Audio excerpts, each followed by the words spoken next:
یہاں یہ مشہور سوال پیدا ہوتا ہے کہ جس امر کے لیے دعا کی جاتی ہے اگر وہ مقدر ہو چکا ہے تو بندہ دعا کرے یا نہ کرے. یعنی اگر کوئی بات ہماری تقدیر میں لکھ دی گئی ہے تو پھر ہم اس کے لیے دعا کریں یا نہ. کبھی سوال پیدا ہوا آپ کے دل میں یہ کہ اگر میری موت لکھ ہی دی گئی ہے تو پھر زندگی مانگنے کا کیا فائدہ؟ اگر کوئی بیمار ہے تو ہم زیوم کرنے سے تو مر ہی جانا ہے، اس کی صحت کی دعا کس لیے کرنا؟ کیونکہ اس کی تقدیر میں ہے کہ فلاں تاریخ کو یہ مر جائے گا. تو اگر وہ مقدر ہو چکا ہے تو بندہ دعا کرے یا نہ کرے. اور اس شک کی وجہ سے انسان کیا ہوتا ہے، پھر دعا نہیں کرتا اور وہ شکی ہو جاتا ہے. شک انسان کو شکی کر دیتا ہے. اس کا وقوع میں آنا لابدی اور ضروری ہے. لابد عربی میں کہتے ہیں لازم. اور اگر وہ مقدر نہیں ہے تو بندہ سوال کرے یا نہ کرے وقوع میں نہیں آئے گا. یعنی اگر کچھ ہونا ہے تو ہو جائے گا، نہیں ہونا تو نہیں ہوگا.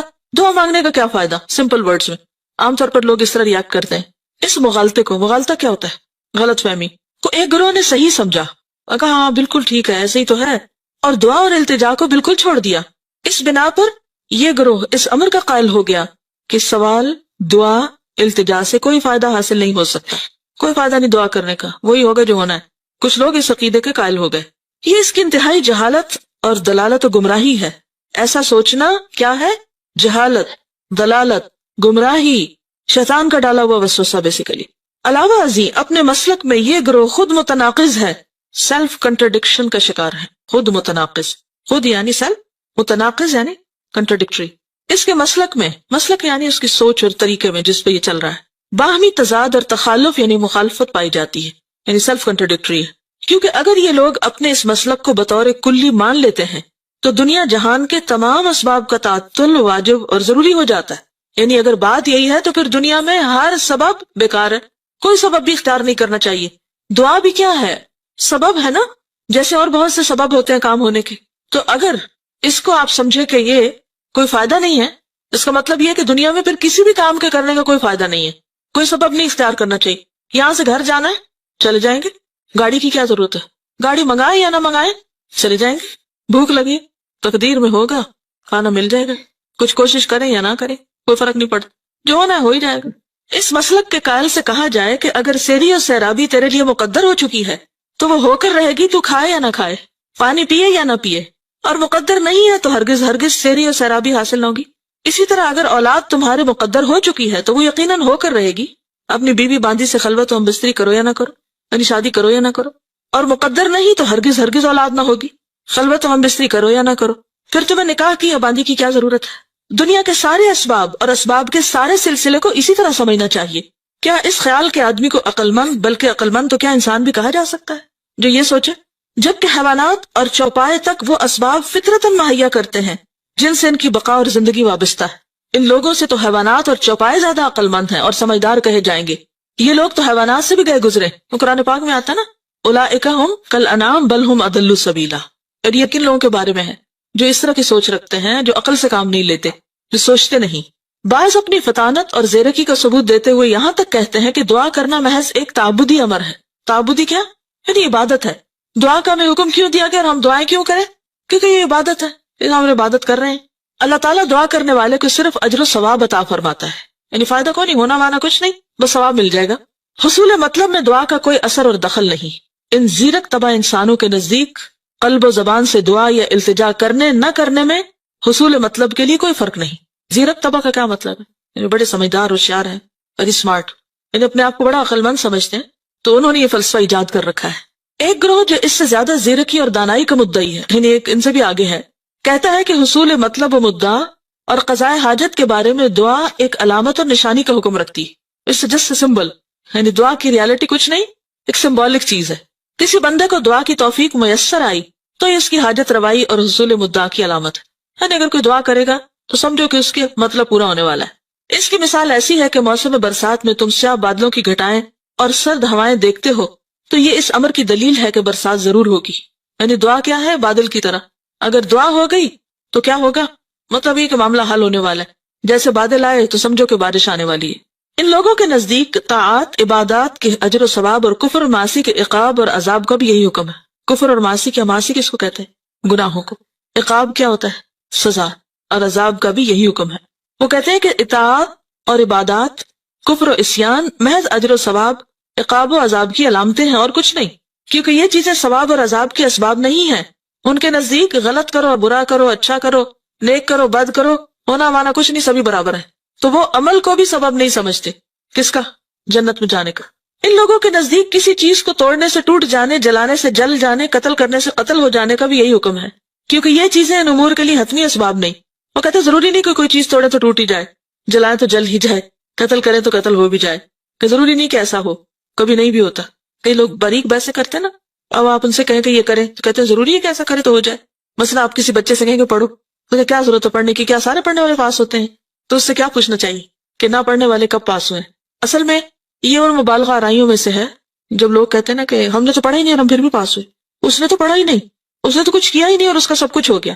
ہر وقت چانس اور اس طرح کی نا خیالی دنیا میں جیتے اور اسباب اختیار نہیں کرتے. تو ایسی جھوٹی باتیں بھی عام نہیں کرنی چاہیے. اس کا آخر مقصد کیا ہوتا ہے؟ بعض مائیں بڑے پراؤڈلی کہتی ہیں میں نے تو اپنے بچے کو کبھی پڑھتے دیکھا ہی نہیں، پھر بھی اس کی فرسٹ ڈویژن آ جاتی ہے. کیا آپ اس کو ہر وقت دیکھتی ہیں؟ سائے کی طرح اس کے ساتھ ہے. آپ کو کیا پتا کہ اسکول میں پڑھ لیتا ہوگا یا خود کسی وقت پڑھتا ہوگا، یا یہ کیسے ہو سکتا ہے کہ ایک شخص کچھ بھی نہ پڑھے اور پھر بھی وہ بہت اچھی طرح کامیاب ہو؟ اس طرح کی باتیں پھیلانا بھی ایک جرم ہے. کیوں؟ اس سے دوسروں کو کیا ملتا ہے؟ کون سا سبق؟ کچھ نہ کرو، کوئی فائدہ نہیں کچھ کرنے کا. اور ہماری قوم میں خاص طور پر یہ بات بہت عام ہے. محنت کا درس دینے والے بہت کم ہیں، اور خیالی دنیا میں رہنے والے، خیالی پلاؤ پکانے والے بہت ہیں. خوش فہمیوں میں جینے والے، کچھ کرو نہ کرو ہو ہی جائے گا، جنت بھی ایسے ہی مل جائے گی اور دنیا میں بھی کچھ محنت کی ضرورت نہیں. تو دنیا میں کیا واضح فرق نہیں ہے پھر ہم میں اور ترقی یافتہ قوموں؟ وہ بائی چانس تو نہیں ترقی کر گئے، انہوں نے سخت محنت کی ہے، محنت کر کے اپنی دنیا بنائی. اور ہم صرف خیالوں میں جیتے ہیں کہ ہو ہی جائے گا. اور امتحان دینے میں بھی ہمارا طریقہ کار کیا ہوتا ہے؟ کیا کرتے ہیں؟ چانس پہ. ہر چیز چانس پہ ہے ہماری. لیکن کچھ لوگ تو بڑے عقل مند ہوتے ہیں، وہ ہر چیز چانس پہ نہیں رکھتے. مگر ایسے لوگ کم ہیں، کیونکہ یہ چیزیں ان امور کے لیے حتمی اسباب نہیں، کیونکہ ان چیزوں میں اور ان امور میں کوئی ترتیب و تعلق نہیں، محض ایک عادتی ربط و تعلق ہے. وہ کہتے ہیں بس یہ ایک عادت ہے، دیا سلائی جلاؤ تو آگ جل جاتی. کوئی ایسا اثر اور ایسا تعلق اور ربط نہیں جو بطور سبب اور علت کے ہو. وہ کہتے ہیں کہ یہ سبب نہیں کہ چیز پھینکے تو ٹوٹ جائے. وہ کیا کہتے ہیں؟ بس یہ عادت ہے اور ایسا ہو جاتا ہے. ان کا یہ قول ظاہر، عقل، شرع، فطرت اور تمام اہل عقل و بصیرت کے خلاف. اس کو انڈر لائن کریں. کس کس کے خلاف ہے؟ عقل، شریعت، فطرت اور اہل عقل و بصیرت کے خلاف. بلکہ دنیا جہان کے عقل مند ارباب بصیرت ان کا مذاق اڑاتے ہیں. مذاق اڑاتے کا مطلب مذاق اڑاتے ہیں. سائل کے بیان کردہ دونوں مسلکوں کے علاوہ اس بارے میں ایک تیسرا مسلک ہے، اور وہی صحیح مسلک ہے. وہ یہ کہ امر مقدور اور مقدر اسباب کے ساتھ ساتھ مقدور و مقدر ہوا ہے. کیا مطلب ہے اس کا؟ مقدور کیا ہوتا ہے اور مقدر؟ مقدور کس وزن پر ہے؟ روٹ کیا ہے؟ قدر سے، تقدیر سے مقدور، جو چیز مقدر میں رکھی گئی. ٹھیک ہے، اور مقدر بھی وہی ہے، دونوں سیم ہے، اسی لیے واو ان کو جمع کر رہی ہے. وہ یہ کہ امر مقدور و مقدر اسباب کے ساتھ مقدور و مقدر ہوا ہے. یعنی تقدیر کس کے ساتھ ہے؟ اسباب کے ساتھ جڑی ہوئی ہے. یہ بات سمجھ آئی ہے کہ نہیں آئی؟ جس کو نہیں آئی وہ ہاتھ کھڑا کر کے پوچھ لے اور میں اسے شاباش دوں گی. اسٹیٹمنٹ کی سمجھ نہیں آ رہی. امر کا کیا مطلب ہے؟ کوئی بھی کام، کوئی بھی چیز جس کی تقدیر لکھی ہوئی ہے یا وہ مقدر ہوا ہے کیسے ہوگا، اس کے ساتھ اس کا سبب بھی مقدر ہے، وہ بھی ساتھ لگا ہوا ہے، اس کی بھی تقدیر ہے، سبب بھی تقدیر کا حصہ ہے. اب سمجھ آئی؟ ہاں، یہ بالکل ایسے ہی کہ جیسے وہ اس روز کسی نے ایک بہت اچھا کمنٹ دیا تھا. کسی نے کسی بزرگ سے کہا کہ دعا مانگنے کا فائدہ نہیں، کیونکہ جو تقدیر میں اگر لکھا رہے. تو انہوں نے کیا کہا؟ کیا پتا کہ تمہاری تقدیر میں لکھا ہو کہ تم دعا مانگو گے تو تمہارا یہ کام ہوگا. پھر یہی بات ہے، یہی بات یہاں پر ہے. ٹھیک ہے، اگر آپ یہ بات یاد رکھ لیں نا، تقدیر کا مسئلہ آپ کو آسانی سے سمجھ آ جائے گا. کیا کہ تقدیر سبب کے ساتھ بندھی ہوئی ہے. مثال کے طور پر آپ دیکھیے، جیسے یہ لائٹ لگی ہوئی ہے نا، تو یہ کس کے ساتھ بندھی ہوئی ہے؟ سوئچ کے ساتھ، اس بٹن کے ساتھ. یعنی آپ نے ساری محنت، کوشش، سب کچھ کی، لگا ہوا ہے ہر چیز، لیکن جب تک اس کو آن نہیں کریں گے نا، یہ سبب ہے اور یہ مسبب جس کے لیے سبب اختیار کیا گیا ہے. تو اب آپ کہیں میری تقدیر میں ہوگی روشنی تو یہ جل پڑے گا، تو اب آپ کو کیا کرنا ہے؟ بٹن دبانا ہے، کیونکہ یہ بھی تقدیر کا حصہ ہے کہ آپ سبب اختیار کریں، یہ اس کے ساتھ ہے. ٹھیک ہے، آپ سمجھ آ گئے؟ شکر ہے. اور انہی اسباب میں سے ایک سبب دعا بھی ہے. ٹھیک ہے، دعا کیا ہے؟ سبب ہے. کوئی امر مقدور و مقدر محض بلا سبب مقدور و مقدر نہیں ہوتا. اس کو بھی انڈر لائن کر لیں، یہ آپ کو زندگی میں بہت فائدہ دیں گی، یہ باتیں کئی گتھیاں سلجھائیں گی. بلکہ اسباب کے ساتھ مقدور و مقدر ہوا. یہ جو بار بار مقدور و مقدر ہے نا، ایک ہی بات کو مختلف طریقوں سے کیا گیا تاکہ آپ بات سمجھ جائیں. پس بندہ جب کوئی سبب عمل میں لاتا ہے، اس سبب کے ساتھ یعنی جب کوئی سبب اختیار کرتا ہے، اسے بٹن آن کرتا ہے، تو اس سبب کے ساتھ جو امر مقدور و مقدر ہے وہ بھی وقوع میں آ جاتا ہے، یعنی لائٹ جل پڑتی ہے، ٹھیک. اور سبب عمل میں نہیں لاتا تو اس سبب کے ساتھ جو امر مقدور و مقدر ہے وہ بھی وقوع میں نہیں آتا، ٹھیک ہے. مثلا سیری و سیرابی، کھانے پینے کے ساتھ، اولاد ہم بستری کے ساتھ، کھیتی اناج زمین پر دانے بونے کے ساتھ، اور جانور کی جان نکلنا ذبح کرنے کے ساتھ مقدور و مقدر ہے. اور یہی تیسری قسم صحیح اور حق ہے، ٹھیک ہے. اس تیسری قسم کے سمجھنے سے سائل محروم ہے. کون سا سائل؟ وہ جس نے سوال کیا تھا، اسے اس کے سمجھنے کی توفیق ہی میسر نہیں ہوئی. اس تیسری قسم کے لحاظ سے دعا و التجا ایک قوی ترین اور زبردست سبب ہے. اسی لیے حضرت عمر کہا کرتے تھے، یا اللہ اگر تو نے ہمیں بدبخت لکھا ہے تو تو ہی ہمیں خوش بخت لکھ دے. تو دعا کرتے تھے وہ، اور دعا جو ہے وہ کس کو بدل دیتی ہے؟ یعنی یہ سبب ہے تو اس کی وجہ سے جو مسبب ہے اس میں بھی تبدیلی آ جاتی ہے. یمحو اللہ ما یشاء ویثبت، اللہ جس چیز کو چاہتا ہے مٹاتا ہے، جس کو چاہتا ہے برقرار رکھتا ہے. اس کے لیے کیا مشکل ہے کہ وہ کسی چیز کو لازم ہی کرے، یعنی ایسا ہی ہونا چاہیے، اللہ یہ کہ اس کی مشیت اس کا تقاضا کرتی ہو. کیا مطلب ہے اس کا؟ یعنی اس کا جو کریشن پلان ہے اس میں ویسا ہونا زیادہ بہتر، یعنی اس کی مصلحت اس بات کا تقاضا کرتی ہے. اور یہاں سے اللہ تعالیٰ کی اتھارٹی بھی پتہ چلتی ہے، ٹھیک ہے. تو بعض اوقات سبب اختیار کرتے ہیں لیکن اس کے باوجود الٹیمیٹ اتھارٹی اللہ ہی کے پاس ہے کہ وہ وہاں سے اس کو آگے ہونے دے یا نہ ہونے دے. کیونکہ اگر وہاں چیک اینڈ بیلنس نہ ہو اور ہر چیز ہمارے ہلانے سے ہل جائے تو پھر کیا ہو؟ اگر ہم کہیں یا اللہ بارش ہو اور جو باہر لوگ ہیں کہ یا اللہ بارش بالکل نہ ہو، نظام درہم برہم ہو جائے سارا. تو اس لیے وہاں چیک اینڈ بیلنس ہونا بہت ضروری ہے کہ یہاں سے جو دعا اٹھی ہے، سبب آیا ہے، کیا اس کو نافذ ہونے دیا جائے اور وہ چیز ہو جائے جو یہ چاہ رہا ہے. اور اگر یہ ہو گئی اور ان کے سروں پہ آ گری تو پھر بنے گا کیا؟ تو یہ جو اللہ نے اتھارٹی اپنے ہاتھ میں رکھی یہ بھی اس کی رحمت ہے. عام طور پہ لوگ تقدیر کو نعوذ باللہ اللہ کا ظلم قرار دیتے ہیں کہ اللہ نے تو ہمارے ہاتھ باندھ دیا، ہم تو کچھ کر ہی نہیں سکتے. تو یہ اللہ کی طرف سے ظلم نہیں ہے بلکہ کیا ہے؟ اس کی رحمت ہے کہ اللہ اپنے بندوں پر ہمیشہ مہربان ہے. جب کوئی ہماری دعا سن لی جاتی ہے تو بھی اس کی مہربانی ہے، اور اگر نہیں سنی جاتی تو بھی اس کی مہربانی. کس طرح؟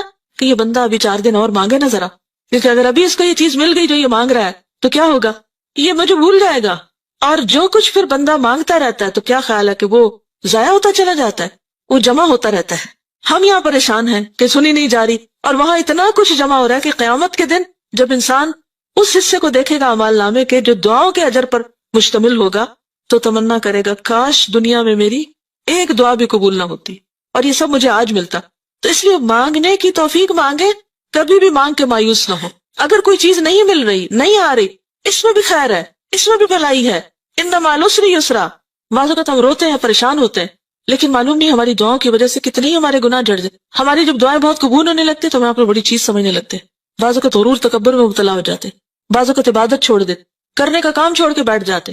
اللہ کو پتا ہے نا کہ اگر ہماری ساری دعائیں مان لیں گی تو ہم تو نقصان اٹھائیں گے. مثلا اگر بچے کی آپ ہر بات مانتے چلے جائیں تو کیا ہوتا ہے؟ ہماری عقل سمجھ تو اللہ کے مقابلے میں بچے سے بھی گئی گزری ہے. ماں اور بچے میں کتنا فرق ہوتا ہے، چند سالوں کا نا، کبھی 18-20 سال کا ہوتا ہے، کبھی تھوڑا بہت زیادہ یا کم. تو ماں اپنے آپ کو بڑی چیز سمجھتی کہ بچہ تو بالکل بے عقل ہے، اس کو تو کچھ خبر نہیں، تو اس کی ہر بات نہیں ماننی چاہیے. بعض اوقات جینوئن بھی ہوتی ہے تو ہم صرف اس لیے نہیں مانتے کیونکہ بچے نے کہی ہے، تو یہ بچہ ہے اس لیے نہیں اس کی مانی جائے گی. تو کتنی بھی پیار کرنے والی ماں ہو، بچے کی ہر بات کبھی نہیں مانتی اور نہیں ماننی چاہیے کیونکہ اس کی بعض باتوں میں اسی کے لیے نقصان ہے. مثلا اگر بچہ صبح اٹھے اور کہے میں نہیں اسکول جاتا تو ماں کہو میں گلے سے لگاؤں تمہیں. مجھے یاد ہے میں جب چھوٹی ہوتی تھی تو میں رو دھو کے روز اسکول جاتی، میں جانے ہی نہیں چاہتی تھی، رو رو کے برا حال کر لیتی تھی. اور کیا سمجھتی تھی میں کہ بہت ہی مظلوم ہوں اور میرے ماں باپ بہت ظالم ہیں. لیکن اب میں بعض اوقات کہاں پڑھتی ہوں کہ اگر میرے ماں باپ ذرا بھی ڈھیلے پڑتے تو میں کہاں خوار ہوتی، لیکن اس وقت ہمیں سمجھ نہیں آتی. اسی طرح استاد بعض اوقات سختی کرتے ہیں اور ہم ان کو بہت ظالم سمجھتے ہیں، حالانکہ وہ سختی ہمارے حق میں اچھی ہوتی ہے. تو بہرحال میرے نزدیک جو چیز اچھی ہے میں اس پہ رو دھو کے دعا مانگ رہا ہوں. اب تو دے تو تیری رحمت، اب تو نہ دے تو میں پھر بھی ناراض نہیں، کیونکہ اس میں بھی میری ہی بھلائی ہے جو تو مجھے نہیں دے رہا. کیونکہ اگر مجھے مل جائے وہ جو میں مانگ رہا ہوں تو ہو سکتا ہے وہی میرے لیے ہلاکت کا باعث ہو جائے، تو یہ بھی اس کی رحمت ہے. بس اگر کسی امر مقدور کا وقوع دعا کے ساتھ مقدر ہے تو پھر یہ کہنا کسی بھی طرح صحیح نہیں کہ دعا سے کوئی فائدہ نہیں، جس طرح یہ کہنا صحیح نہیں کہ کھانے پینے اور دیگر حرکات اور اعمال سے کوئی فائدہ نہیں ہو سکتا. یقیناً حصول مطلب کے لیے دعا اور التجا سے زیادہ کوئی چیز مؤثر، مفید اور نفع بخش نہیں، اور اس سے بڑھ کر کوئی دوسرا سبب نہیں. کس سے بڑھ کر کوئی دوسرا سبب نہیں؟ دعا سے. اسی لیے آپ کوشش کے ساتھ دعا بھی لازمی کریں، ٹھیک ہے؟ یعنی دونوں چیزیں ساتھ ساتھ چلیں گی، یعنی ظاہری اسباب بھی اور دعا والا سبب بھی. مثلا ایک کام کو کرنے کے لیے، مثلا گھر میں داخل ہونا ہے آپ نے، تو آپ کیا کرتے؟ اپنی لاک کھولتے، اندر داخل ہوتے، داخل ہو گئے، ساتھ کون اور داخل ہو گیا؟ شیطان بھی داخل ہو گیا. اب وہ آ کے فتنے پھیلا رہا ہے، لڑائی جھگڑے کرا رہا ہے اور غلط کام ہو رہے ہیں گھر میں. اب آپ کیا کرتے ہیں کہ آپ دروازہ بھی کھول رہے ہیں اور اس کے ساتھ ساتھ دعا بھی پڑھ رہے ہیں، تو آپ ایک حفاظت کے ساتھ داخل ہو رہے ہیں. گھر سے باہر نکل رہے ہیں تو بھی یہی بات ہے. اب آپ دعا تو پڑھیں اور دروازہ نہ کھولیں تو یہ بھی درست نہیں. آپ دروازہ کھولیں اور دعا نہ پڑھیں، یہ بھی درست نہیں. تو بہتر کیا ہے؟ بالکل اسی طرح بیمار ہیں آپ، دوا لینی ہے آپ کو. ایک یہ ہے کہ دوا نہ لیں اور صرف دعا کریں، اور دوسرا یہ ہے کہ دوا لیں اور دعا نہ کریں، اور تیسرا یہ ہے کہ دوا بھی لیں اور دعا بھی کریں. دوا بھی سبب ہے، دعا بھی سبب ہے. ان دونوں میں سے بھاری سبب کون سا ہے؟ دعا. لیکن اس کا یہ مطلب ہرگز نہیں کہ مضبوط یا بہترین سبب لینے کی وجہ سے آپ نے دوسرے سبب کو اگنور ہی کر دیا. تو اس کو ساتھ لے کے چلنا ہوگا. یہی اللہ کا حکم ہے. واضح؟ اچھی طرح واضح کہ جب بھی کوئی مشکل پیش آئے، کوئی بھی کام کرنا ہو، کوشش پلس دعا. صرف اپنے زور بازو پر بھروسہ نہیں کرنا. کس پر بھروسہ کرنا؟ اللہ پر. کہ سائی ہماری طرف سے، اتمام اللہ کی طرف سے. ہم کوشش کریں گے، کام کو مکمل کرنا اللہ کے ذمہ ہے. وہ جیسے فارسی کا ایک شعر ہے نا، سپردم بتو مائے خیشرا تو دانی حساب کمو بیشرا. کیا مطلب ہے؟ کوئی پتہ نہیں. سپردم بتو، میں سپرد کرتا ہوں تیرے، مائے خیشرا، اپنی حقیر کوشش، تو دانی، تو جانتا ہے، حساب کمو بیشرا، کمی بیشی کا حساب تو جانتا ہے.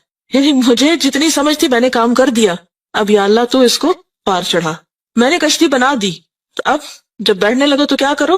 نوح علیہ السلام نے جب کشتی بنائی تھی تو اللہ تعالیٰ نے کیا فرمایا؟